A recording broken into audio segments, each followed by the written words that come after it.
It started with a laugh, just a laugh, but not hers.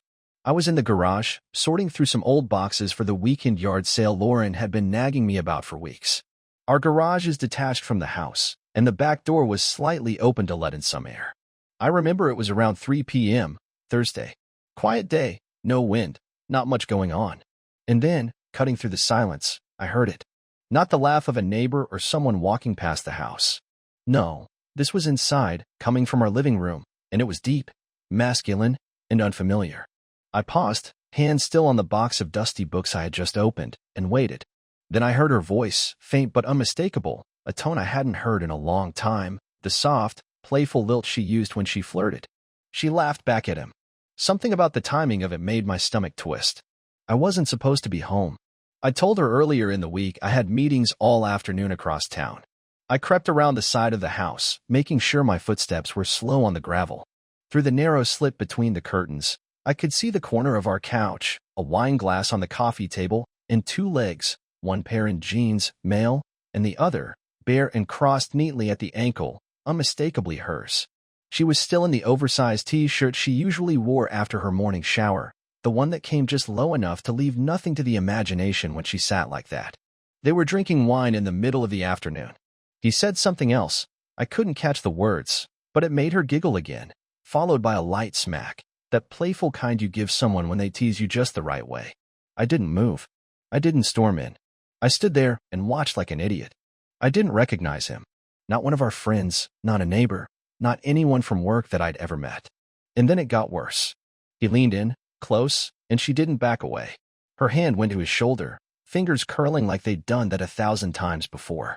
I stepped back, carefully, quietly, back through the gravel, into the garage, my heart pounding in my ears. I didn't want to hear anymore, but I also couldn't turn away from it. I had to know. I opened the side door again, walked to the far side of the garage where the breaker panel was, and flipped the circuit that killed the power to the living room. Inside the house, there was a pause, no voices, no laughter, just a beat of silence.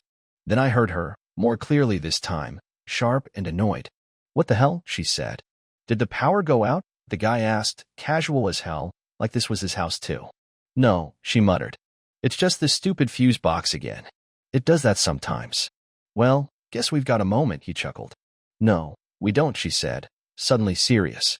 "I think I heard something outside earlier. You're just being paranoid." "No, I'm not.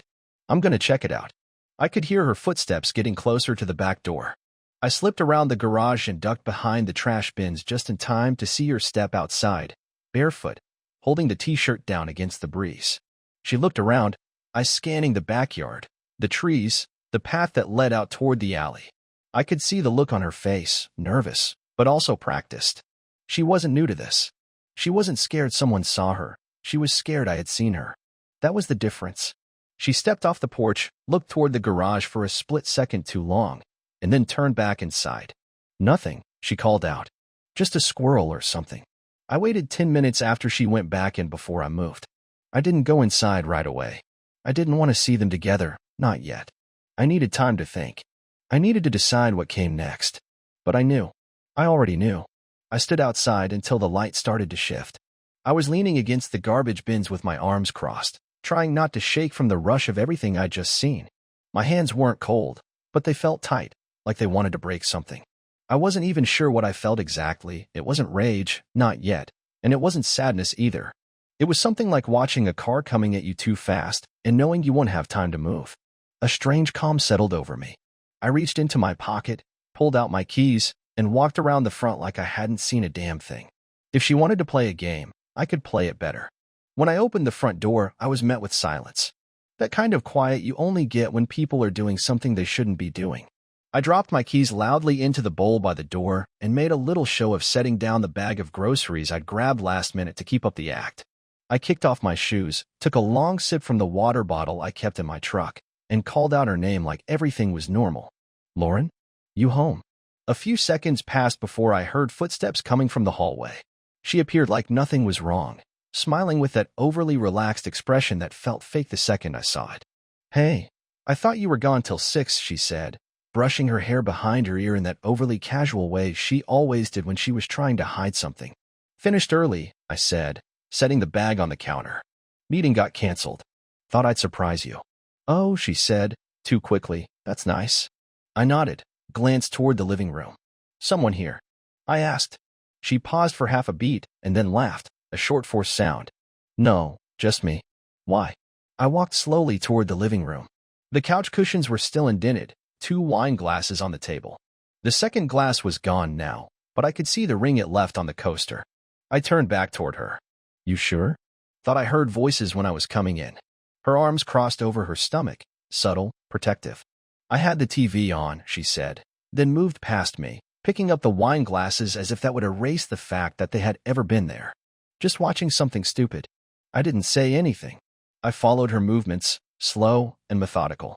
She carried the glasses to the sink, rinsed them, and set them in the dishwasher like she wasn't hiding a guy in our house less than 10 minutes ago. I'm gonna shower, she said, still facing the sink. All right, I said. I'll start dinner. She nodded and walked down the hall. I waited until I heard the bathroom door close, and then I turned back to the living room. That wine glass ring on the coaster wasn't going anywhere. I picked it up, felt the condensation still fresh on the glass. That man hadn't left long before I came in.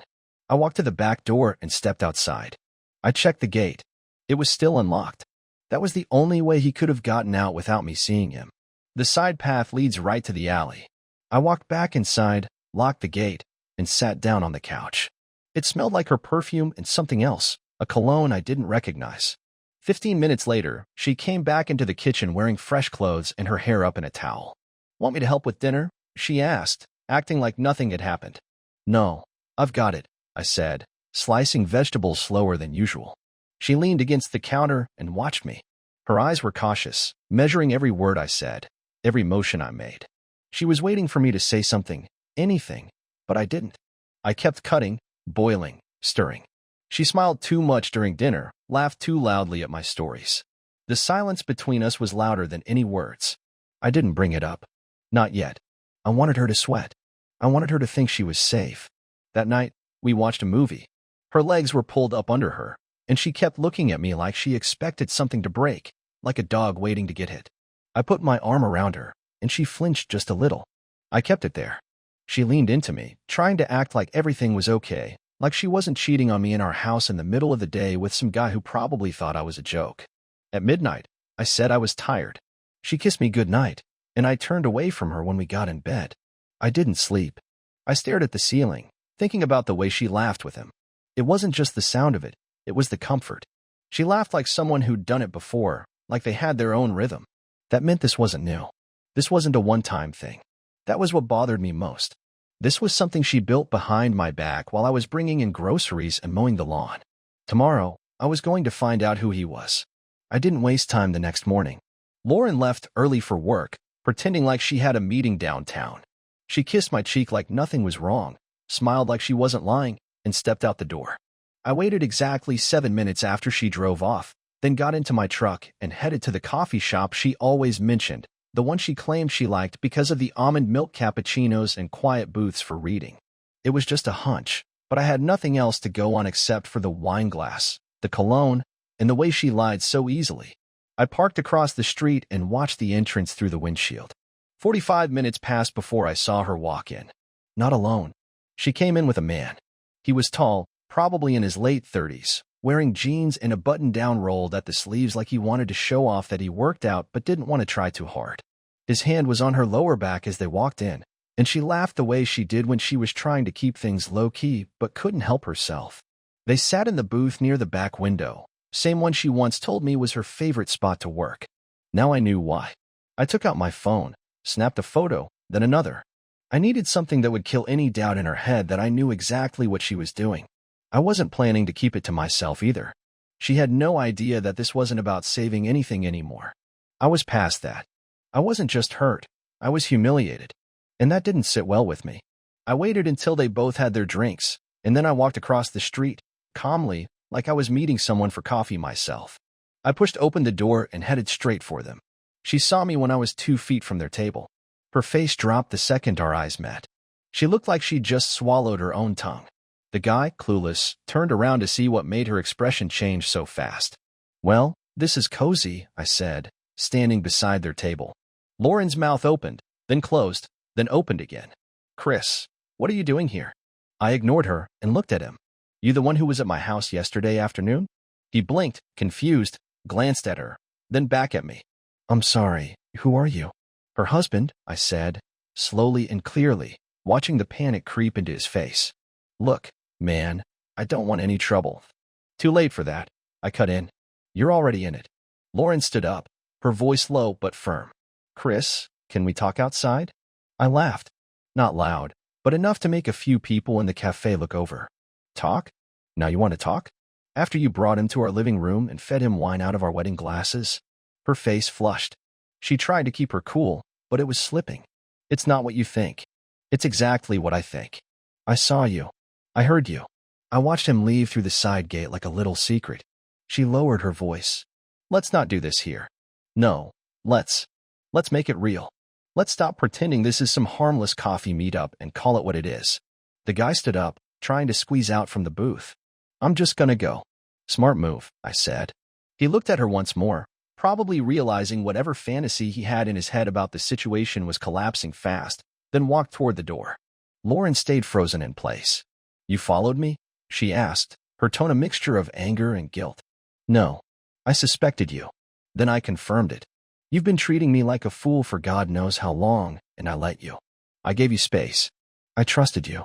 And you used that trust to get comfortable cheating in our own house. She finally sat down again, her voice quieter. I didn't mean for it to go this far. You didn't mean for me to find out. That's all you're sorry for.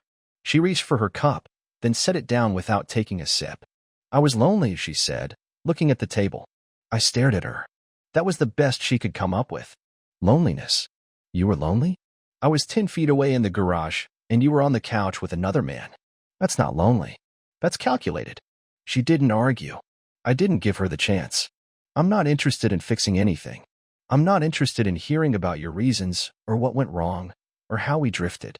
I know enough. I know you let him into our house. I know you lied to my face. And I know this wasn't some accident. You planned this. She stayed silent. I'll be home in 2 hours. I expect you to be gone for the night. Chris, wait. No. You had time to talk. You used that time to laugh with him instead. I turned and walked out without another word. She didn't follow. The drive back home felt different. I wasn't just going back to a house. I was heading back to a place that didn't feel like mine anymore. I didn't rush. I stopped for gas even though I didn't need it, took a longer route through side streets, not because I was afraid of what was waiting, but because I needed a moment to slow the thoughts down. I'd never been a guy who liked games or theatrics, but I wasn't about to let her walk away from this thinking I'd just vanish quietly and lick my wounds. She'd spent weeks, maybe months, spitting on our life with that smirk she wore when she thought she was getting away with something. I wasn't going to match her cruelty with kindness. By the time I pulled into the driveway, the house was dark. Good. She listened. That meant she was scared, or at least unsure enough not to challenge me on it. I walked inside and locked the door behind me. Every light switch I flicked on showed me more reminders, her sandals by the stairs, her sweater on the arm of the couch, her mug on the counter. I walked into the bedroom and opened the closet. Her stuff was still there, everything perfectly hung, like she thought she might come back tomorrow and slide into her life again without missing a beat. She was wrong. I didn't touch her clothes. That wasn't the plan. I opened the drawers and started pulling out every piece of paper I could find, documents, receipts, notebooks, anything with her handwriting. I took them to the dining table and spread them out. Over the next 2 hours, I wrote a single letter, not to her, but to every person she worked with, starting with her department head. I wasn't interested in humiliating her just for revenge. I wanted her to feel what it was like to be exposed, to have the truth out in the open where it couldn't be twisted into another excuse. I included the photos I took, added a detailed timeline, and made sure the letter was clear. This woman had been inviting someone into her home during working hours while claiming she was on company time. Once that was done, I emailed it all from her laptop, using her work email. I scheduled the messages to go out the next morning, right around the time their Monday meetings would begin. That gave me Sunday to finish what I started. I disconnected the Wi-Fi before I shut the laptop. No going back to unsend anything. The next step took longer, but I didn't mind. I logged into our shared bank account, pulled up the last 6 months of transactions, and printed everything that looked suspicious. Hotel charges she'd explained away as work retreats, meals at restaurants she swore she went to with coworkers, even gas station purchases that didn't line up with her claimed locations. I created a file with dates, receipts, and side notes linking them to the times I now knew she was with him. I highlighted each one. That file went into an envelope, which I addressed to her parents with a note. Ask your daughter to explain these. She'll know exactly what they mean. Then I packed a small suitcase. Just enough clothes for a week. I wasn't running away. I was giving myself breathing room. I left the suitcase by the front door, set the envelope on the kitchen counter, and went back into the bedroom to grab the ring. Not the cheap one we exchanged at the courthouse. The real one, the diamond ring I saved for 6 months to buy. I left that on the pillow where she usually slept. I knew she'd see it the second she walked in. I wanted her to. Before I left, I recorded a message on my phone. It wasn't emotional. I didn't beg or scream or cry. I looked directly at the screen and said everything I wanted her to hear. Lauren, by the time you see this, you'll know I'm gone. I didn't leave because I'm broken. I left because I needed space to think. You invited a stranger into our house, into our bed, into the parts of your life you promised were mine. That wasn't a mistake. It was a decision. And now, I'm making mine. Don't call. Don't text. Don't send apologies. If you want to talk, do it with a lawyer present.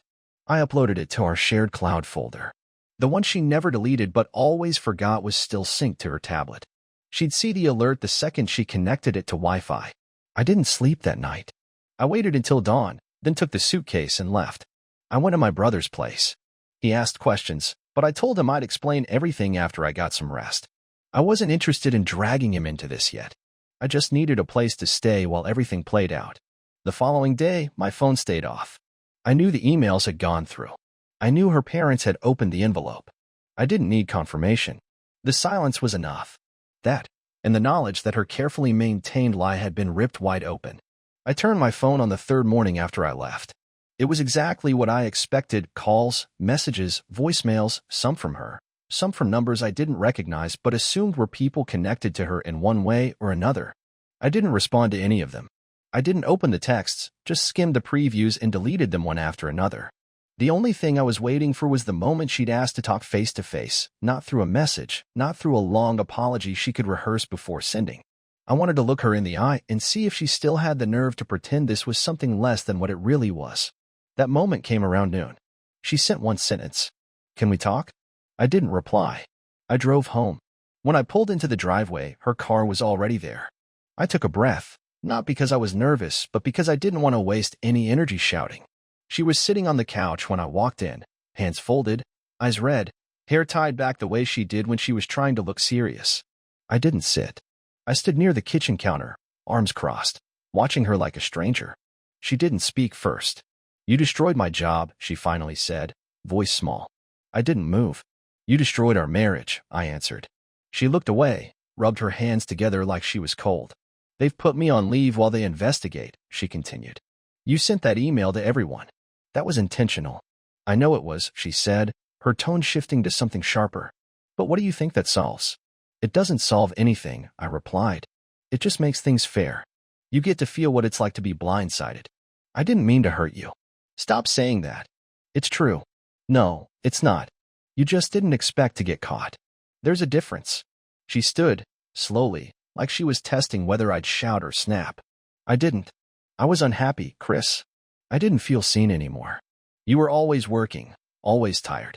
I was tired from keeping everything afloat, from assuming we were still on the same team, from trusting you. It wasn't about him, she said.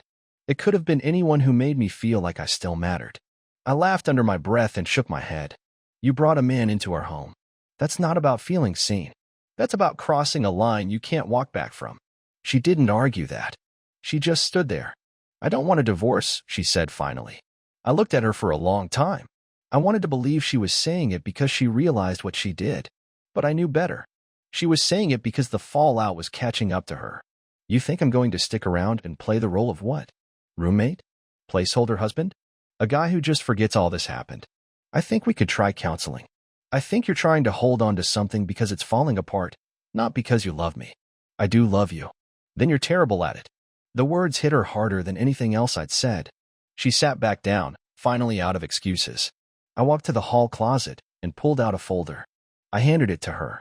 Inside were the papers I picked up from the lawyer's office that morning. I already started the process, I said. You can have the house if it means that much to you. I'll take what I need and be gone in 2 weeks. She flipped through the pages without saying anything. When she looked up, her eyes were full. So that's it. That's what you wanted. You just didn't expect it to come from me. I didn't want this, she said again, but her voice was breaking. You did. You just didn't say it out loud. She put the folder down slowly, carefully like it might fall apart if she moved too fast. I wish you'd said something earlier, she whispered. I did. You just stopped listening. We stood in silence again. Nothing else to say, really. The marriage wasn't ending because of this conversation. It ended the second she decided she was more interested in the attention of someone else than the commitment she made to me. This was just the final box checked on the way out. I'll come back tomorrow and start packing, I told her. Let me know if you need me to do it while you're gone. She didn't answer. Packing up a life takes less time than anyone wants to admit. I came back the next morning with boxes, bags, and a rented van. I didn't need help. I didn't want it. The house was quiet, and she wasn't there. I had texted her an hour before arriving, just so there'd be no awkward run-ins, no last attempts at conversation that wouldn't go anywhere. I moved room by room, taking only what I came into the marriage with or bought myself. I left behind the furniture we picked together, the plates she liked, the curtains she fought me on. It wasn't about generosity or being the bigger person. It was about cutting clean.